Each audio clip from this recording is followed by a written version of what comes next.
y'all, it's Jordan or JorWish and welcome to or back to my channel. I'm excited to bring you this video in collaboration with LSAT Unplugged, so thank you so much to LSAT Unplugged for sponsoring today's video. The last time I came at you all with an LSAT video, we were talking all about the LSAT Flex, but there have been some updates, so I brought Steve from LSAT Unplugged, an expert on the test, to come and answer all of your frequently asked questions. If you're interested in learning more about the LSAT, you should definitely check out LSAT Unplugged. They have tons of resources for you, and I'll have all their stuff linked down in the description box, so be sure to check them out. Let's get right into the video and ask Steve some of our questions. Since the pandemic, LSAT has adjusted the LSAT significantly. Can you tell us about that and about the specific changes they've made? Once the pandemic hit, the Law School Admission Council, LSAC, they switched the exam to be online and they went to a 3-section format. They also changed the name temporarily to be the LSAT Flex, indicating what? Flexibility, maybe that it wasn't the regular LSAT, maybe it wasn't the long-term plan. And so as the pandemic kind of comes to a close, we hope, they are shifting the format once again to be 4 sections. So they're adding back in an experimental section starting with the August 2021 LSAT. The reason they're doing that is because they want to test out new LSAT questions for future test forms. Can you expand on the new experimental section and explain how it can affect the experience for new test takers? Nobody wants to do an experimental section. It does cause anxiety and it is an unwelcome change. So basically, I think the anxiety comes from the fact that you're doing a longer exam. The LSAT Flex was seemingly easier, and it actually was easier for a lot of folks because it's a shorter exam. Endurance is not as much of an issue. When you add in an extra section, you now have a longer test sitting. And you also have the uncertainty around not knowing what the content of that extra section is going to be. So are you doing a second section of logic games, a second section of logical reasoning, or a second section of reading comprehension? And what's the placement of that section in the 4 sections total? It could be first, second, third, or fourth. And while you're doing it, you don't know whether it counts. So it's the feeling of not knowing which one it is while you're doing it. If you screwed up on something, is it the one that counted or the one that didn't matter? Obviously, you hope it's the one that didn't matter, but you're never really going to know. And once you get your score back, you can kind of guess at it, of course. And you could, of course, talk online with others on forums and such after the fact. A certain amount of that is allowed if you keep it vague and general in nature. But yeah, you don't know which one it is during, and that causes problems. You don't know whether to cancel your score or keep it. Factors like that. So is the 2021 LSAT harder than the LSAT Flex? It's not obviously harder. It's not obviously different. They're not testing out some radically new question type. They're trying to calibrate the difficulty of sections as a whole, largely, for future test administrations when what is currently an experimental section will become one of the scored sections on a future exam. But these are very subtle differences in difficulty.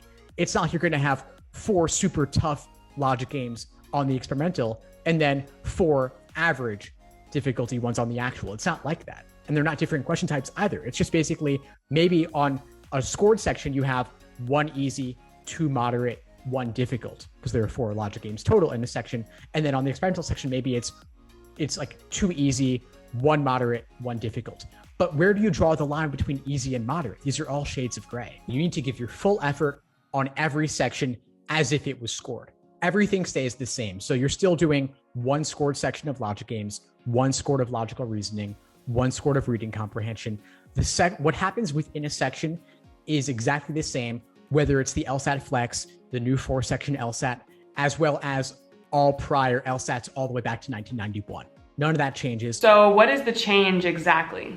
All that is different now is that they are adding back in the experimental section. So you're doing an additional 4th section that could be any of those 3 types: games, reasoning, or reading comprehension.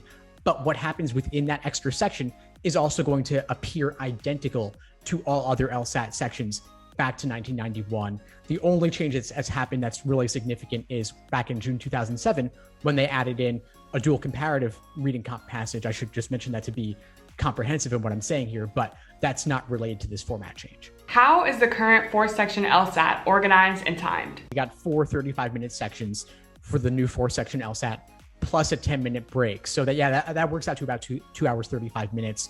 And it actually used to be 5 sections before the pandemic, before the flex as well. So it was actually ended up being including like bubbling in your name back on the paper LSAT. It was probably like 3.5 hours total. Both the 3-section flex and the new 4-section online LSAT, they're online. You can take it at home, or if your at-home environment isn't suitable, you can take it at a hotel or Airbnb. LSAT will reimburse you up to $125. And so you're not going to a test center with a bunch of other people. There's not that commuting time. There's not the stress and anxiety of having other test takers around, the proctors walking around. You're not taking all that time to bubble in your name on a Scantron or anything like that. We're past all of that. So test day is actually a lot shorter, and you can, if your home environment is suitable, you can do all your practice tests at the same desk on the same device that you'll do the actual thing. But were there any issues with the online format? There were a lot of issues with the online proctoring in the earlier administrations of the exam moving online back in May and June 2020. They've largely worked out a lot of that since, fortunately, and what they've worked out will presumably continue as we go into the 4-section version. Of course, there will always be tech issues for some percentage of folks. There are things, however, you can do to minimize the likelihood of that happening. One is to check all the ProctorU requirements. The LSAT Online is administered by ProctorU, which also administers several other exams online, like the GMAT and the GRE. So go on their site before test day, check all the tech specifications, make sure that you're using an appropriate device, and ideally do that far in advance. You can get used to it for your practice tests as well, using that same device. There's also on ProctorU, there's a tested out simulation where you can check if your device and its updates and such with software are suitable for their system. It's test-it-out. So testitout.proctoru.com. And you can actually walk through it either automated, or if you scroll down, there's also a support rep you can connect with live. Do you have any advice for anyone who wants to be as prepared as possible before taking the LSAT? You want to take every practice test like it's game day, and you want to take those with the gravity that you'll take the actual thing, knowing that, hey, this matters. I don't want to ramp up the anxiety for folks or anything, but I also think you got to know that the LSAT is the number one factor in the law school admission process. And so if it requires like watching Legally Blonde or something like that, or putting up a picture of your dream law school to motivate you throughout your studying process, that can help. And look at that before you take every practice test, and look at it before the actual thing to know like, hey, this is real. This matters. I think on test day itself, folks will typically feel that, but it's also worth making sure that you take every practice test as if it were the actual. And the benefit is that while it can ramp up the seriousness of your practice tests, it can then relatively diminish the negative stress you might feel on test day itself, so that it feels like just another run through. Yeah, and can you elaborate on stress and studying for the LSAT? I'm sure a lot of people are experiencing that or will. I think a lot about acute stress versus chronic stress when we're talking about things like adrenaline, taking the test and such. I mean, chronic stress while you're studying for the LSAT for 3 to 6 months or longer, obviously that's not going to serve you to be in a constant state of worry that entire period. But alternative, and that's where things like mindfulness meditation can help, which I also highly recommend. But acute stress in terms of like, okay, well, maybe once a week or twice a week at most, I'm taking a practice test. That's stressful because I place importance on the practice test score. And on the one hand, you don't want to place too much importance on those scores because it's not the real thing and you don't want to be stressed out needlessly. But the benefit is that you get used to that feeling of the heart lifting and racing and knowing that, hey, what's going to happen, and dealing with that for 2+ hours. You're going to have that on game day also. Better get used to it and know how to bring yourself back down. And that's where mindfulness can help, not only before the exam to center yourself, but then going in, if you get bogged down on a question, you panic as a result, knowing how to snap yourself back out of that. Do you have any specific advice on how or where people should be taking their practice tests? But I would say just randomize it. And LSAC's Law Hub, which is the best place to do practice tests since they look exactly like the ProctorU system on test day, take your practice tests in there. But the problem is that they only present it in the order with games being first, logical reasoning being second and third, and then reading comp being fourth. So you need to do them in out of order, which I recommend doing using self-paced mode.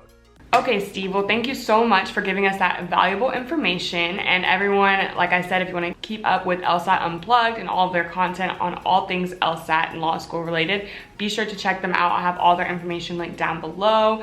Don't forget to like, comment, and subscribe to me and LSAT Unplugged.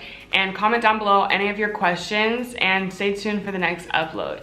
Thanks again for LSAT Unplugged for sponsoring today's video, and I'll see you all in the next one. Bye.